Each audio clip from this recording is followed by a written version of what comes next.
Hey guys, my name is Third Eye, and today we'll be revising all the mistakes the estate of Michael Jackson, obviously Sony, has done so far since his death, but this time with a special guest, none other than YAF Bucketss. What's up?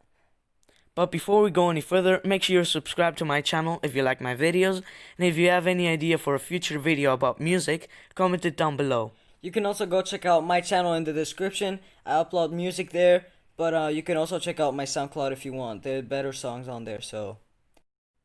I want to start this video talking about the gigantic fraud we all know that Sony did back in 2010 with the release of the first posthumous album of Michael Jackson in December. We've all heard since then that this album contains 3 fake songs, which are Keep Your Head Up, Monster, and Breaking News, and they're all sung by an impersonator called Jason Malachi. Some of these songs even contain real mic screams in order to manipulate the fans of Michael Jackson and make them think that this is a real Mike song. Another big mistake that Sony made was the release of Breaking News, one of the fake songs, as a single of the album, which served to make the fans suspect about the entire album in general. What's even worse about the 3 fake songs that made the cut on the album is that there is another 3 fake songs that weren't included.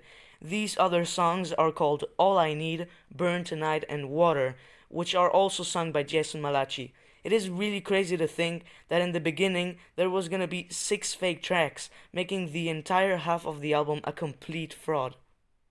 If we leave the 3 fake tracks out of the album, everyone could think that the rest of the album would be really good because it is sung by Michael himself, right?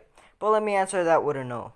Most of these songs are edited, which should usually be no problem. I mean, it's okay to change the beat a bit in order to make it sound a little more modern, but the real problem comes with the song Hollywood Tonight, which is sung by Michael, but has really bad and too much editing. For example, the beat of the edited version is literally the beat of Billie Jean. It is obviously really lazy to grab a beat that Mike already used and cover it with his beatbox so the fandom doesn't notice. Another problem with this song is the editing to Mike's voice, which is for me the most important part of the song. His voice sounds really thick in the edited version, which makes this song like 10 times worse if we compare it to the demo. And finally, the worst thing about this track is that the structure and Mike's phrases are completely modified. They deleted some phrases of Mike that were not considered politically correct due to his child abuse accusations, which were all false, but Sony deleted these phrases anyways. And they also slowed down and sped up some words, ruining completely the meaning of this original song and making it meaningless. Another big mistake by his estate is the re-uploading of many songs on his YouTube channel. Many of you may not know what I'm talking about, but I'm gonna explain it closely so you understand. In 2009 and 2010, almost every music video of Michael Jackson was uploaded to his channel, but the audios of many songs of many albums that didn't have a music video were not. Obviously, the fandom wanted to listen to these songs on YouTube, so these songs started to be published unofficially by the fans around 2009 and 2010. It is logical that the sooner you upload audios for songs that were published before YouTube existed, obviously the case of Michael Jackson, the more views you're gonna get. We're gonna explain this with the audios of the Invincible album that was released in 2001. The unofficial audios were published 9 years after the releasement of this original album, and the official ones were published entirely in 2019, 18 whole years after the album officially released. After I told you this, you probably guessed that the unofficial releases have more views than the official ones because they were published 9 years earlier, and it is true. The problem here is that the views of the unofficial audios don't belong to Michael's channel. His estate is obviously gaining money from these, but at the end of the day, the entire amount of views of Michael Jackson is wrong, because the views of these videos should have been included to the final amount of his channel, which is around 8 billion views. What I'm trying to say is that his estate should have published all these songs in 2010, because they would have had a lot more views. The next mistake of his estate is for us pretty severe, and we're of course talking about the 10th anniversary celebration of This Is It in 2019. But before we talk about the massive box set and what this rob of money contains, we want to ask the estate something. Why is this even being celebrated? There's literally nothing to celebrate. The This Is It tour was not possible due to Michael's sudden death a few months before it could start, so celebrating its anniversary is like celebrating Mike's death. At least, That's what we think. Because for us, this tour is one of the reasons because Michael Jackson is dead. Now, we want to show you what this gigantic rub of money contains and its exaggerated price. This enormous box set contains vinyls of Mike's greatest hits. Literally everyone who is a fan has a disc of his greatest hits until this point. A booklet with some images that is 60 pages long.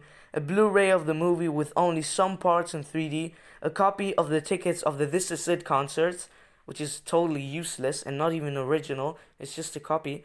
And the LED light panel all around the box set that is supposed to follow the music you're playing or something. Obviously, this is really not something that we needed. All the things in this box set are completely useless. The majority of fans even already had almost everything in this box set for a lot of years. Oh wait, we forgot the price? So here you go. Hold on. $479 US dollars, not Canadian dollars. And 539 euros if you live in Europe. Another thing that disappoints us completely, as well as the price, is that it didn't contain any new unreleased music that we hadn't ever seen before. Which is what the majority of fans really wanted, not the stupid ass little box that nobody wanted. Like, we don't need it. The estate again failed us with this and didn't do what the fans wanted. Finally, we reached the last mistake and the most recent one by his estate. I'm of course talking about the 25th anniversary of the Heyyyyyy album, which was published in 1995. Before we talk about what the estate has planned for this anniversary, I want to say that everything we're gonna tell could change at some point because we still have the second half of the year left on which the estate could decide to celebrate this anniversary properly, but what they have planned up to now is for us disgusting. The estate announced the official celebration almost 2 months ago. It consists in a new product line of clothes with the image of the singles of the Heyyyyyy album like Earth Song, You're Not Alone, Scream, They Don't Care About Us, Stranger in Moscow, or Smile. I don't even want to say that this is useless because it is really obvious, like, no one wants it or needs it. This celebration is completely disappointing. Channels like Sven Nelson explained in detail their suggestions for this celebration, and the estate didn't seem to give a fuck about the fans. They ruined completely what the celebration could have been, and again, they could change it. They still have time to, but I don't think this will happen. By the way, if you want me to make an entire video about what History 25 could have been like and my suggestions for it, leave a like and comment it down below. I think this should be it for this week's video. As you may have noticed, we skipped some mistakes like the Dangerous 25 celebration in 2016 or the Scream album in 2017. And that's because I think that is enough material to talk about in the second part. Please comment down below if you want a second video of this series with YAF Bucketss as well. Bye, see you around.